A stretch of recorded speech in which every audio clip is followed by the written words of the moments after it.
Сайн байцгаана хүүхдүүд ээ. Ингээд химийнхаа 2 дахь хичээлээр уулзж байгаадаа баяртай байна.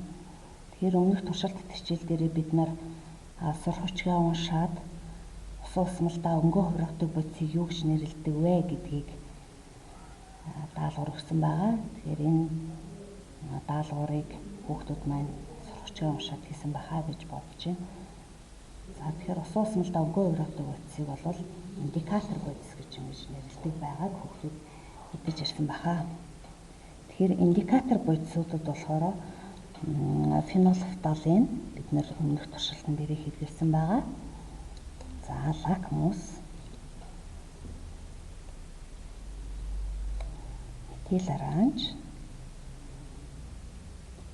за хүрэн байцааны индикатор гэсэн эдгээр төрлийн индикаторууд бол ордог байгаа. За тэгэхээр өнөөдрийн хичээлийн гол зорилго маань юу вэ гэхээр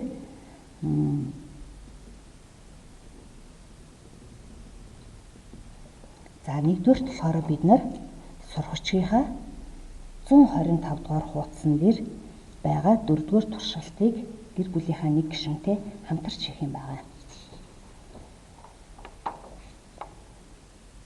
За энэ туршилт 4 байгаа. За дараа туршилт хийх явцад аюулгүй ажиллагааны дүрмийг сайтар баримтлах хэрэгтэй. За энд болохоор хүрэн байцаагаа утгаар хэрчих, цаасаа хайчаар хайчлах учраас утга болох хайчтай ажиллахдаа аюулгүй ажиллагааны дүрмээ сайн баримтлах хэрэгтэй.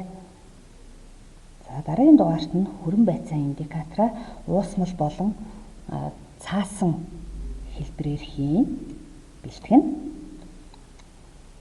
За дараа нь болохоор эсэглэн амттай хүнснээс бурыг за угаалгын материалаас 3 материал сонгож аваад бид нар хүрэн байцааны индикаторынхаа уусмалыг тусааж үзнэ.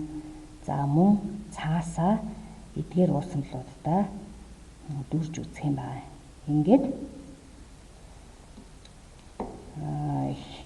дараа нь дэвтэр дээр хэрэглэгдэх материал ямар материал сонгож авсан. За тэгээд юуг ажигласан. Тэгээд эндээс ажигласныхаа үндсэн дээр юуг дүгнэх вэ гэдгийг дэвтэр дээрээ өөрийнхөө үгээр бичих юм байна. За ингээд бид нар өмнөх хичээл дээрээ хүнсний болон угаалгын материалуудаас сонгож авснаас арай өөр 3 төрлийг сонгож аваарай гэж хүүхдүүдэд хэлмээр байна.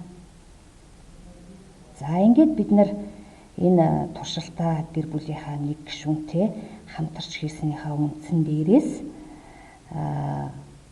энэ байгалийн индикатор буюу хүрэн байцааны индикаторыг бид нар гэрийн нөхцөлд яаж бэлтгэх вэ гэдгийг сурах хэрэгтэй байгаа. Ер нь бол индикаторууд нь болохоор уусмал болон цаасан хэлбэрээр бол бас байж болдог. Энийг манай хүүхдүүд энэ хичээлээсээ мэдэж авах хаа. За тэгээд бид нэр өмнөх 2 хичээлийн үтснийхаа үндсэн дээрээс дараах жишг даалгаврыг гэртээ мөн ажиллана. За энд болохоор үгийн сүлжээ байгаа. Энэ үгийн сүлжээг бид нар дэвтэр дээрээ нөхөж бичихтэй мөн гэрийнхэнтэйгээ ярилцсныхаа үндсэн дээрээс хамтарч ажиллавал илүү их үр дүнтэй байхаа гэж бодож байна. За ингээд хүүхдүүддээ гэрийн даалгаврын амжилттай хийгээрэй гэж хүсье.